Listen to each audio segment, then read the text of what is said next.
Thank you. You have a your site coming up, right? Thank you. Yes, I do. 23 Elul. Yes. Well, Right? Rabbi, how do you know this? That's my job.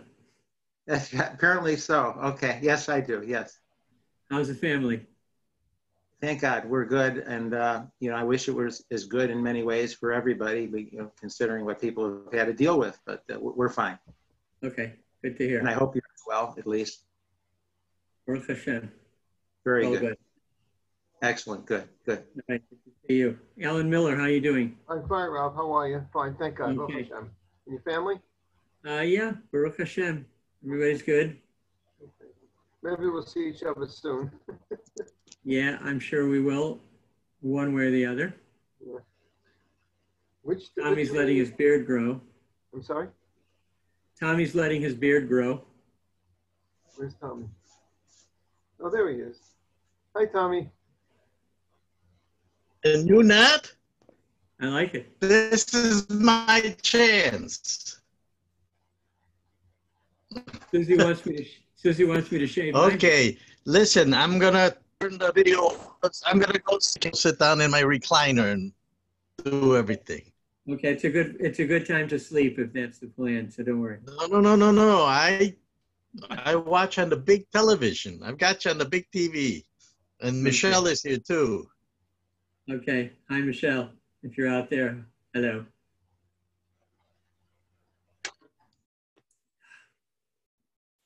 Michelle,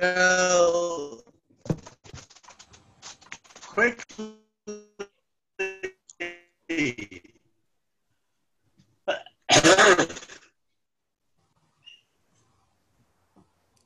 Hi, Stewart. Oh, hello. Long time no see, my friend. Dr. Professor Shalom Paul. How are you? You look good. Can you stand up? Can you stand up straight? That's what 6 months in lockdown can do. Yeah, very good. And how's Susie? Baruch Hashem. He's good. Is she in the nearby vicinity? Say that again? Is she nearby? She's not. She may drop in later. No, she's doing her own thing. Okay. It's good to see you, Stewart. Thank you. Thank you.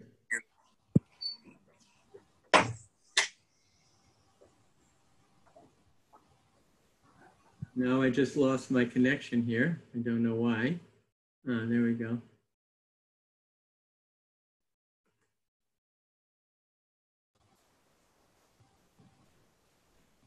There we go. So we'll give it a few minutes till we start. And Stewart, in your last week's announcements, you had someone by the name of Tokayer. Yes. That must be related to Weiss. Yeah, they're all related. They're all related. He is Marvin's, I guess he's a cousin, but they know each other. They know each other. Are you still in touch with Marvin? Yeah, weekly. He's now living in Florida. So he's retired, eh? Yeah, he retired a while ago, yeah. And he stopped taking cruises even longer. Are you still in the cruise? Yeah, well, I'm at least a year away from the next cruise, so God willing, it will happen eventually. Hopefully, Stewart, hopefully. Yes, Joey Freudman's there, and he's going to help make it happen. I'll do my very best. Is Michael still arranging it, or someone else? Mike, I hear periodically from Michael, but no, he's not. I don't think he's doing it. He hasn't done anything for a while. It's Lotus Tours. Lotus Tours, yeah. Yeah, good man, Michael. Yeah, very good. He had some very successful trips. Yeah, yeah, I did a few. I know. I did some with you too. Yeah. We did together. Yeah. I wonder how he's surviving in the tourism business. It can't be easy. I think we did it with Malcolm. Yes, correct. Yeah, very good. Yeah. It was a great contribution. Yeah, Baruch Hashem, thank you. All right, we're going to give it a couple more minutes, just let people tune in, and then we'll get to work.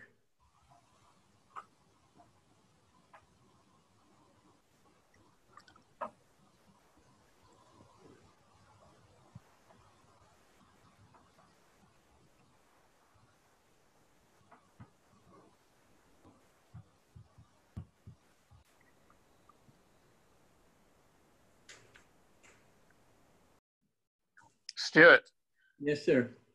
we should have been this week on the Rome-Barcelona cruise. Yeah, we can close our eyes and pretend. That's right. It would have ended this coming Sunday. Yes.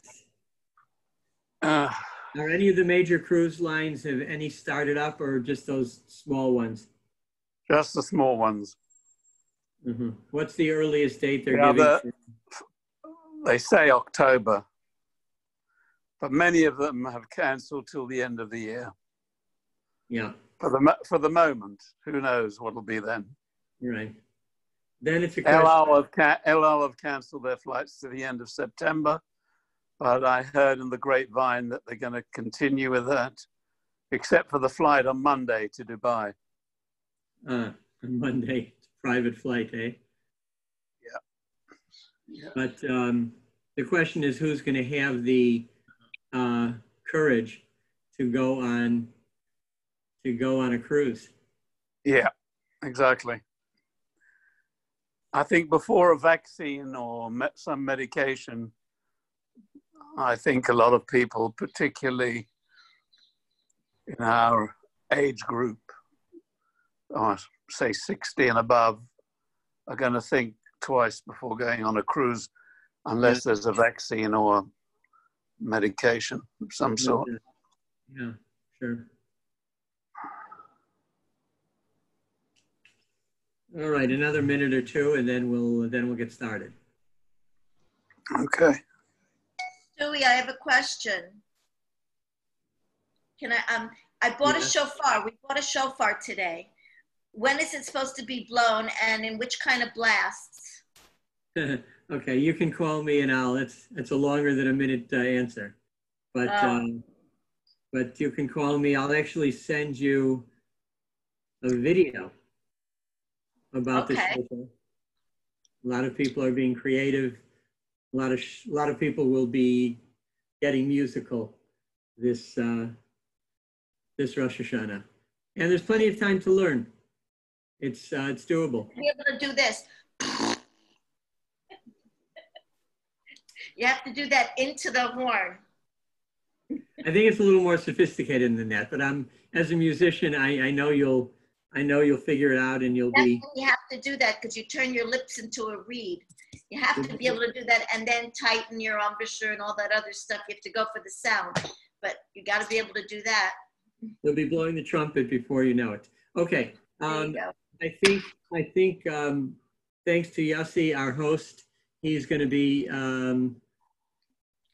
muting everybody, and later on we'll have a chance to ask some questions. If you want to, something occurs to you, write it in the chat, and then we'll either save it for a few minutes at the end, or if it's something that I see and it bears mentioning in the middle of our discussion, I can do that as well.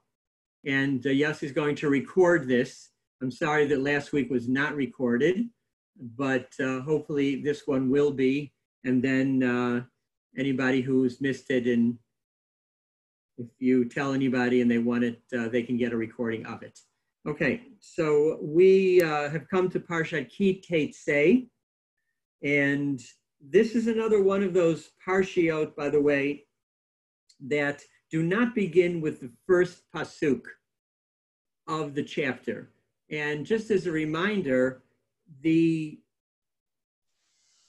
chapter in verse, these are of non-Jewish origin, but the division into parshiot, sidrot, or each sedra, that is indeed of rabbinic origin. So it can begin in the middle of people often ask, well, why didn't you begin this Sedra with Pasuk Aleph? And indeed, there are reasons sometimes for that, even when it seems like, you're beginning Pasuk Bet. Well, why don't we just begin with Aleph? Well, there are reasons for that. And as I say, the monks and others, in order to access chapter and verse, they needed to split those up. But that's not of Jewish origin, but where the Sedra begins, that is. So this Sedra begins Perek Chaf Aleph Pasuk Yud, Ki Tetze. Now, this is a fascinating Parsha because it has no less than 74 mitzvot. It is the most mitzvah-rich Sedra, 74 different mitzvot. So how are we going to somehow try to link them and categorize them together with so many parshiot, with so many mitzvot in one parsha? Well, where shall we begin? I always say that the best place to begin is at the beginning. And the beginning of this parsha, of course, is its title, Ki Tetze, literally, when you will go out. Now, the first pasuk talks about specifically when you will go out to war against your enemy, but we refer to this as Ki Tetze. What could that mean? How does that give us any kind of a clue as to what maybe binds together these 74 mitzvot? Because they are very, very diverse, as we'll see in a moment. So I want to suggest to you, you may have an idea, but I want to suggest the idea that I have. This is my own personal idea, but I haven't seen it, but it makes sense to me. Let's put this in perspective. This is part of Moshe Rabbeinu's last elongated sermon to the Jewish people. As in the last weeks of his life, he's 120, he's approaching his death, he knows he's going to be dying, he's not going to go into Israel. He is giving a retrospective of the past history of the Jewish people, really since the beginning of time, not only his lifetime. And there are many, many new mitzvot that are being introduced as well. So I want to suggest that to understand, he's speaking to a new generation, the generation that he took out of Egypt. They are not going to survive. After the Chet HaMeraglim, the sin of the spies, they will, basically all of them, not all, but basically all of them will die out, and a new generation will enter Israel. So I suggest that, and they have lived in a pristine bubble since they were born. This new generation, all they know is the 40 years in the desert. And it's been a very, as I say, unusual, protected, pristine type of life. It's not real life. It's protected by the pillar of cloud and the pillar of fire, and you're living by miraculous means with the mon falling and the well miraculously providing water. And Moshe, I suggest it's time for him to train the new generation. Moshe's been around. He lived in Egypt. He was in the palace. He ran away to Midian. He has seen life. He has experienced life. And therefore, I suggest that Ki Tetze, he is saying to the people, when you go out, when you leave this bubble, you better be prepared for life in the real world.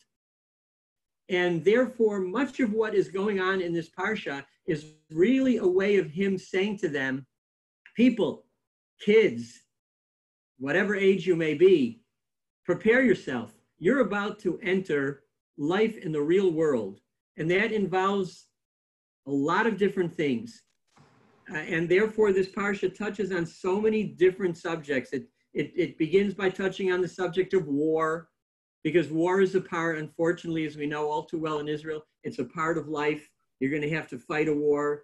It talks about, there are some ritual items in here. We talk about shatnez, no wool and linen together. And, we talk about remembering Egypt and in the Kiddush, etc. But there's a lot of real life issues here. This Parsha is going to talk about rape and adultery. And we unfortunately are dealing with this issue of rape now in a very tragic way in Israel. But unfortunately, this is not an unknown in society, that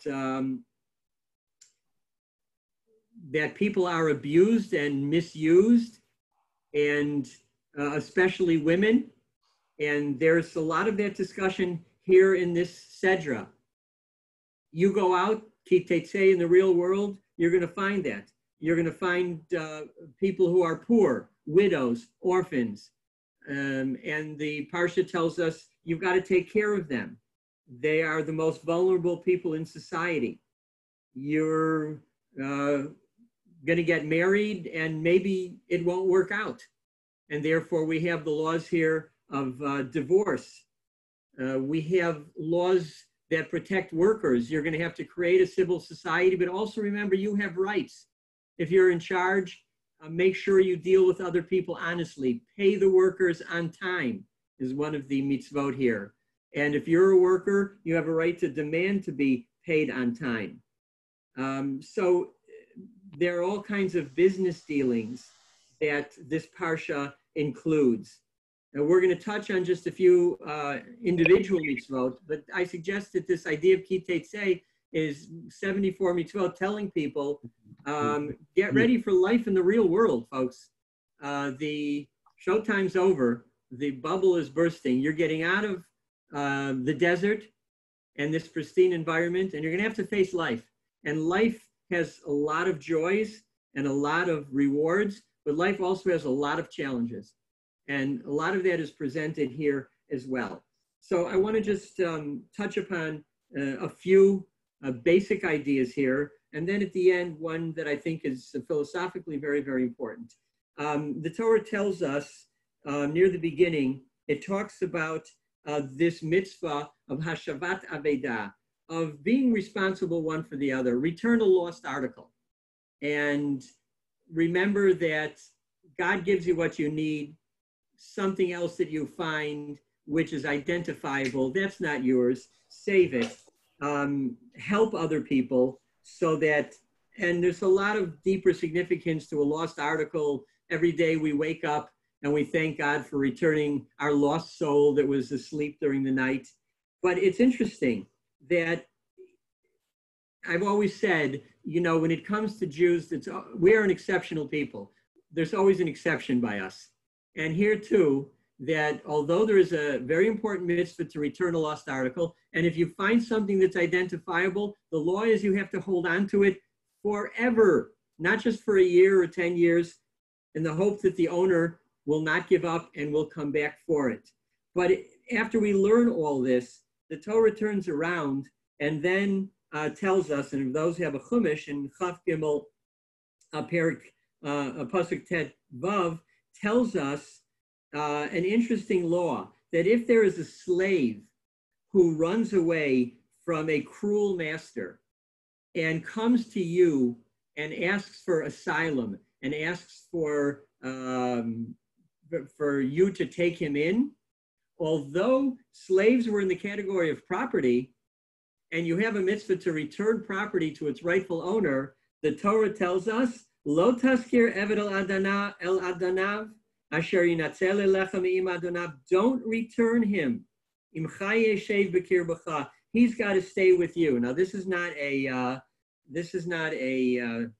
comment on immigration or any of the presidential issues, but this is saying that you have to have compassion as well. And even though you have a mitzvah to return, it is, how shall I say this, trumped by the need to be compassionate and to take this slave in and not return him to a master who will mistreat him. So you have to learn nuances and you have to learn where to draw the line. The Torah does try to help us with this, but as we said before, at some point there is always an overriding commandment, Lasot et hayashar v'hatov. Use your own seichel, right? What we call the unwritten volume of the Shulchan Aruch. Use your own seichel to tell you when something is right or wrong, even if it's not necessarily spelled out. We have in this Sedra the very, very complex and mysterious mitzvah of Shiluach HaKain, sending away the mother bird. You see the mother bird sitting on the young, you want to take the eggs, the young, you shoo away the mother bird. And it's a very complex mitzvah on many levels. Is it something that shows compassion for other creatures? Maybe yes. But on the other hand, if you really were compassionate, then maybe you would leave the mother bird alone. Therefore, some want to suggest it's not necessarily showing compassion, and it is a chok, it is an unknowable statute. But others want to suggest, although we have to be careful about this, and the rabbis say, don't push the envelope, but part of what part of the message you're conveying is, God, you know, you taught us to have compassion on an animal, in this case on the mother bird. But bear in mind that we have been shooed away from our own nest, that the Jewish people were exiled. We lost the Beit HaMikdash, and therefore have compassion on us. And maybe by we showing at least some compassion, this will send a message and kind of activate, God, your mode of compassion. And therefore I say it's interesting that the next pasuk after this story of the Shiluach HaKain begins, Ki tivned b'ayit chadash, when you will build a new house. Now that mitzvah talks about putting a guardrail, a fence on your roof, and maybe also around your swimming pool or any dangerous place. But if you want to be philosophical, Ki tivned b'ayit chadash, when you will build a new house, it's kind of our way of saying to God right away, we want that new house, that new Beit HaMikdash. And we want you to have compassion on us as well. The Torah is revolutionary in its animal rights, even plant rights. This is one of the cases of that. In our Sedra, we talk about the relationship with other nations. And we are told that there are some nations, of course, we'll talk about this a little at the end, but in the issue of who can become a Jew, the Torah tells us, well, not everybody. Lo yavo Amoni u'Moavi b'kal Hashem. And if you're following Pasuk Daled and Perek Chav Gimel, members of Ammon and Moab, they're not allowed to enter the Kahal Hashem, the congregation. Now, this is the famous story, of course, with Ruth and the story of Shavuot, Moavi v'lo Moaviyah. This is talking about a male Moabite, but not a female. A female can come in, etc. They can't enter. And yet, right afterwards, we're told, Lo tita'ev Adomi, Lo tita'ev Mitzri. Under certain circumstances, a member of Edom, basically today we would say these are Christians. Edom is classically used, we're in Galut Edom, right? The stands for Christianity, or an Egyptian. Now, when we think about this, and the question is obvious, what is the difference between these nations? Yes, we know that Ammon and Moab were not friends of ours, but the Egyptians obviously treated us very roughly. We were in slavery for a bit over a century. During our 210 years in Egypt, about half of that time we were spent in a very cruel slavery. And Edom did not treat us very well either. Edom, these are the descendants of Esav. They had no great love for us either. By the way, it's interesting to this very day, most of our problems are with family. And most of the enemies that we face, and this is certainly true when we talk about Bnei Yishmael, that these are people within our own family. Obviously, we know where Moab comes from. Lot was Abraham's nephew, and Lot bears Ammon and Moab. But the rabbis tell us, interestingly enough, in answer to this question of what differentiates these nations, Ammon and Moab, they were nations that had this certain streak of cruelty, that they encountered us in the desert. They would not give us food. They would not give us water. And they had absolutely no sense of chesed. Egypt and Edom, they're a different story. There's something in each of their histories that showed a spark of chesed. After all, the Egyptians, we remember, for a time they treated us very well. And it's not just an issue of hakarat hatov, but it's also saying that when it comes to introducing people into the Jewish faith, one of the prerequisites is a sense of chesed. We have certain characteristics that are vital to the Jewish psyche and to the Jewish experience.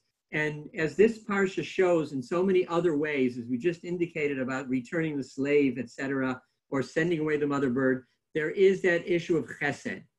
And that's why that's the answer to the famous question, if Abraham and Sarah had so many converts that they made, why did they have to send to faraway Canaan, a place of idolatry, to find a suitable wife for Yitzchak? And one of the answers to that is that Rivka was distinguished by her sense of chesed, which she demonstrates in the whole story of feeding the camels, etc., and feeding Eliezer, because the Torah understands that you can teach religion very rapidly and easily, but teaching morality and teaching basic principles are very, very difficult. You can turn somebody religious, the next thing you know, they come to you not religious, and soon they're where, they've got payas, there's maybe they're even talking Yiddish. You see all kinds of examples of that in a remarkable amount of time. But getting somebody who is stingy to be charitable, getting somebody prone to anger to be patient, that's a whole other ballgame. And therefore, there's a lot of issues of chesed. And Moshe perhaps is saying to the people, never lose sight of that.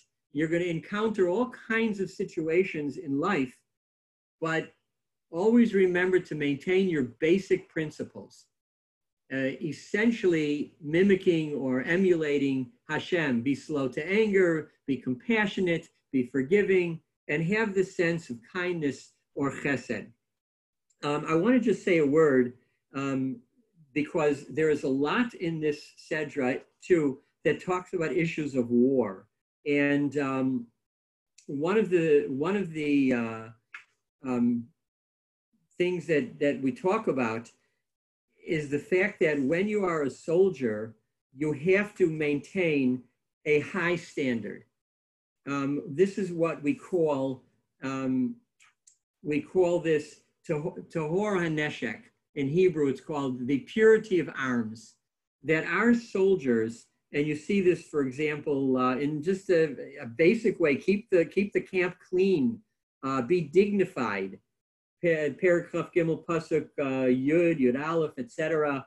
And even when you wage war, the Torah says Hashem Elokecha mitalech b'kerv machanecha, that God walks on your base in your camp, and that Hayam machanecha kadosh, keep your camp kadosh, holy. And we know that in wartime, any kind of excess is possible and probable, the way that people will treat others. Our soldiers are taught a different standard. And they are told by Moshe Rabbeinu right from the beginning, you're going to go to war. There's no doubt, be ready for it. Because although God protects us, and Baruch Hashem, we can rely on Hashem for miracles, but we're going to have to fight. We have to do this through derech hateva, through natural means. But when you fight and you wage war, there are all kinds of laws that you're going to have to follow. And you cannot do anything you want just because you have power. Don't let the power go to your head.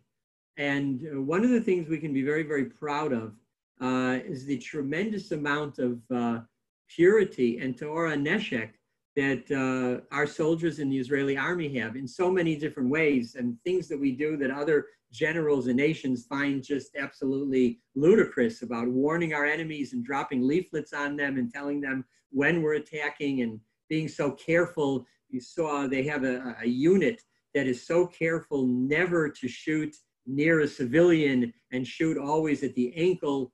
And, you know, this is virtually unheard of in other armies. I remember last week I told you a story about Ari, and just, I'm not going to do that every week, but just something occurs to me that once when he was in his unit, when they were going house to house looking for weapons, he found, and many of their homes have weapons, almost all of them do. Periodically, the army will go through in certain places and look for weapons. But he found between two walls, he found a large wad of $100 bills. And he brought it to his commanding officer. And his commanding officer, and he said, "This is what I found." He didn't know really what to do. Maybe they'll use it to buy weapons or for terror, etc. And his commanding officer said to him, "We will both go back together. We will return it exactly to where you found it. We are not here to collect money. We are here to collect illegal weapons. And therefore, it's not appropriate for us to touch anything else."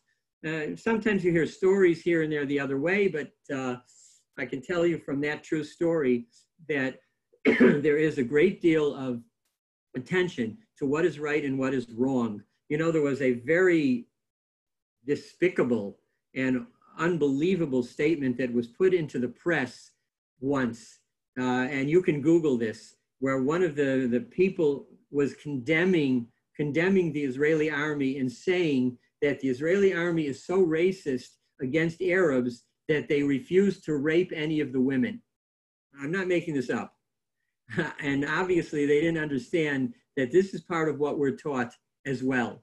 And they understand that in most other armies, rape is rampant when it comes to war. And you can read about this, and this is no secret. I want to turn finally to one other issue, two other issues very quickly. The first is, if you ask most people, what are the mitzvot that promise long life, they will tell you, almost without batting an eyelash, they'll tell you that first is this mitzvah we talked about of Shiluach HaKain, of sending away the mother bird, where we are told, Lamani tav lach varachti yamim, you'll have a long life, right? And the other one is what we say, you know, in the Shema, Laman yirbu yamecha, and that we repeat 3 times a day about being promised long life for kibud av ve'em, and in the Aseret HaDibrot. But the truth is, this is a good trivia question to ask those who think they really know the Torah. They're wrong. This Torah tells us that there are 3 commandments that promise long life. Kibud av ve'em, Shiluach HaKain, and then if you look in Perek Chav Hei, beginning with Pasuk Yud Gimel, it is the mitzvah of honest weights and measures. You cannot have, in the old days, we didn't have, you know, the modern electric scales, or we had scales that were done by putting on weights that we knew weighed a certain amount. You have to have an even shlema vatzedek, we call it, efa shlema vatzedek. And then we're told, L'man yarichu yamecha al adama asher Hashem Elokecha noten lach. Just like as we said by Kibud av ve'em. What's the connection? Why these 3? What do they have in common? So I want to suggest to you that here's what's going on. In Kibud av ve'em, if you take care of your mother and father, and remember back in the day when there was no great, expanded social services, when parents got old, if their children didn't take care of them, they wouldn't live long. So when children take care of parents, as the mitzvah tells us to do, their own children see that. and they model themselves after their parents and say, just like Abba and Ima took care of Saba and Savta, we're going to take care of Abba and Ima, and then they will live longer. It's just simple math. The children take care of them, they'll live longer. Shooing away the mother bird is similar in the sense that what we're saying is take care of the mother or the parent, sending that same message, and that will result in living longer. In other words, you'll live longer because your children will see what you did for your parents and they'll do it for you. I suggest that the same idea exists with this honest weights and measures, Evan Shlema, Evan Tzedek, because when you're honest, unscrupulously honest, you will recognize that my parents took care of me. You know, a human being is the most sophisticated but the most vulnerable of all creations. You know, a giraffe is born and within a few hours it's walking. They have a test. If you put a hole in the road, the animal will walk around it, even close to birth. We are basically totally vulnerable for years. And our parents have to take care of us. If you're honest, you'll recognize that. And that the clue to this is in the word Evan. The word Evan is a composition of two words, Av and Bain, father or parent and child. And therefore, when you're really honest with yourself, you'll say, I have to do for my parents what they did for me. And then my children will see it, emulate it, and I'll live longer as well. Finally, one more subject I want to talk about. In many ways, this is the most important Torah reading of the year. Now, you might say 10 Commandments has got to be in there, Shema Yisrael. On a halachic level, this is the most important Torah reading because it's the only Torah reading. When we come to the end of the Sedra and talk about Amalek, it's the only one that we are commanded to hear. Generally, this is when we hear it on the Shabbat prior to Purim, when we have Parshat Zachor. It comes right from this Parsha, and it talks about the halachic requirement to remember what Amalek did to us, to eradicate the name of Amalek, the Zecher Amalek, the remembrance of Amalek. And this is a positive Torah commandment. I think Moshe is saying to the people here, remember that don't be naive. There is evil in the world. And that's just a fact of life. And you're going to have to face that and you're going to have to deal with it. Amalek represents what we would call evil incarnate. And I want to say a few words about this whole issue of Amalek, because we said before that there are some nations that are bad, not so bad. Edom, they're bad. Mitzrayim, not so bad. But clearly Amalek is the worst. What is so bad about Amalek? What did they do that God says you have to wage genocide against Amalek? Now, I'm not going to go into the whole halacha in the interest of time, whether or not, there is still Amalek today. Suffice it to say that Amalek is really not a racial designation. It's really a mindset, because the truth is that a Jew can become a member of Amalek, and Amalek can become a Jew. How do we know this? The Gemara tells us very explicitly that descendants of Haman taught Torah in Bnei Brak. It's a very unusual statement. As a matter of fact, it's a Gemara in Gittin and Daf Nun Hey, and it makes that very dramatic statement that says Amalek, if they change their mindset, they can become Jewish. Some want to suggest this may have even been Rabbi Akiva. He was the chief rabbi of Bnei Brak. So it could be that even he was descended from Amalek. And this is why Rav Soloveitchik, based upon an opinion of his father, said that if this is the mindset of a group of people who are dedicated to destroy the Jewish people, this is the definition really of Amalek. And therefore, he designated the Nazis as in the category of Amalek, and said from that alone, it would be not only permissible, but obligatory to wipe those people out, to basically wage a full-scale war against the Nazi regime and everything that that included. So I don't want to go too deeply into that, but I want to explore something else that's quite interesting about what it is about Amalek. So the Torah tells us, it gives us some clues. And it says here, if you look carefully enough, it tells us, remember what Amalek did to you. This is, now there are two places we're going to see in the Torah that talk about Amalek. This is the second and most important, because this is what we read in Parshat Zachor. That says, Asher karcha baderech, vayezanev b'cha kol hanechesh shalim acharecha. They happened upon you on the way. Amalek attacked the Jewish people on their way out of Egypt, basically attacking the weak and those who fell behind. Those who necheshalim acharecha, who lagged behind or were weak. Rashi gives three explanations of the word asher karcha. And one of them, without going into both, well, two of them are important. One of them says karcha from the word kar, cold. And he says it's like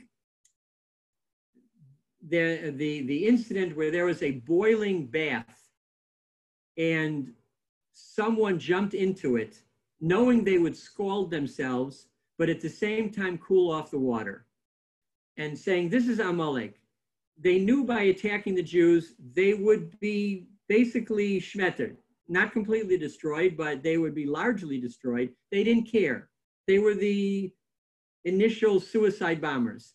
They were willing to die to show that the Jews are vulnerable. If this reminds you of anybody you know, you're not wrong.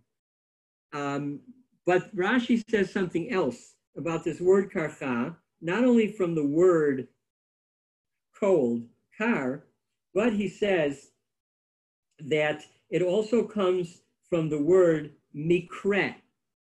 By mikre means by happenstance or by coincidence, that it was the mindset or it was the goal after the world had seen all the miracles that God did to take us out of Egypt, comes Amalek to say, no, there is no God. Everything happens b'mikre, by accident. And by attacking the Jews, I'll show you, you think that God protects them. I'll show you that they're vulnerable. And the words here are quite fascinating. Vayezanev b'cha kol hanechesh shalim acharecha. So the rabbis tell us what animal, what creature is Amalek akin to, connected to. It is, I don't know if you can guess this, but it is the snake. And we have in Tehillim where we specifically connect Amalek to a snake. And you see the words here, Vayezanev b'cha, from zanav, from the word tail. Zanav is a tail, like a snake is one long tail. And then you see the words explicitly, kol hanechesh shalim, those who fell behind, from the word nachash. The rabbis tell us that Amalek is like a snake.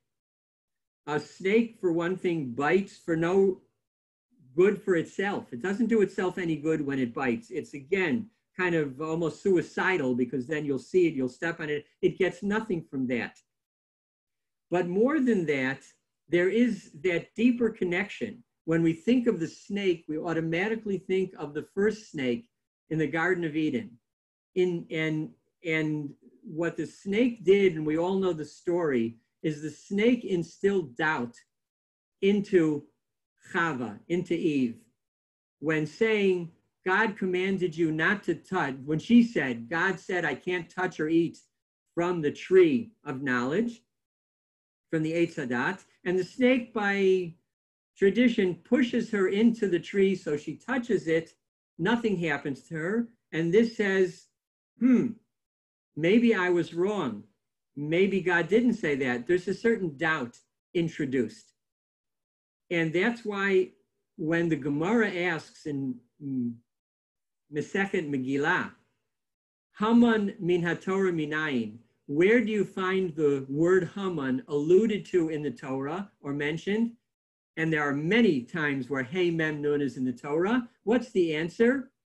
The answer is Hamin ha'etz hazeh, this story of the snake and Chava saying, You think you can't eat from that tree? Of course you can.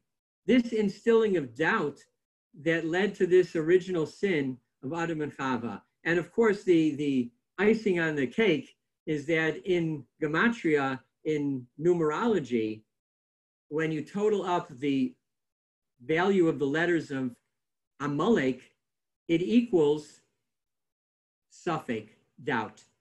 This was the great problem and evil of Amalek. Their purpose as they saw it, and this is why Bilam calls them Reshit Goyim Amalek, first in terms of evil.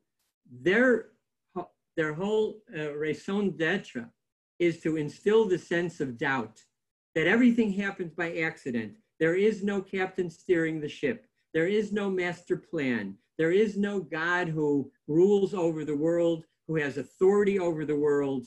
It's all random. It's all coincidence. Nothing happens purposefully. And this, of course, is the exact opposite of the Jewish philosophy of life, and our whole reason for being is to instill in the world the sense that everything that happens is min Hashem. And as we know, the word mikre, coincidence, can be rearranged to read rak me Hashem, only from God. And this is the battle that we have with Amalek. It is a battle that will go on, we say, throughout the generations. And just finally, to tell you in the first story, in Parshat Beshalach at the end, where Amalek is encountered, and Moshe and Yoshua, Moshe stands on the mountain, and Yoshua does the battle. And when he lifts his hands, the people have faith. They look up to God. They understand if we have faith, we can defeat Amalek. The Torah uses this very, very strange expression when Moshe lifts up his hands, Vayehi yadav emunah. His hands were faithful. You would never use this phrase. You would just say his hands were steady. His hands were strong, but it says Vayehi yadav emunah.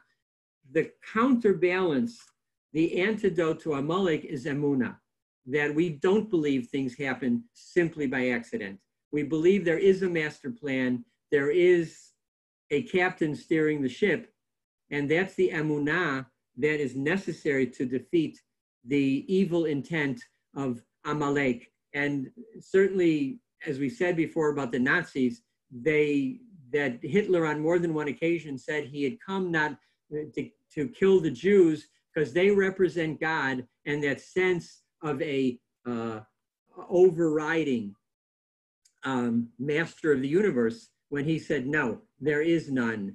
And wiping out the Jews will be my way of showing that. In the end, of course, Baruch Hashem, we won that war with great losses, but they are gone. And of course, we are here. We maintained that emunah. So all of these lessons and more, Moshe is trying to inculcate into his beloved people before he lets them go and before he dies, to try these lessons and these morals of chesed and of purity, even in times of war, and especially that sense of always having faith.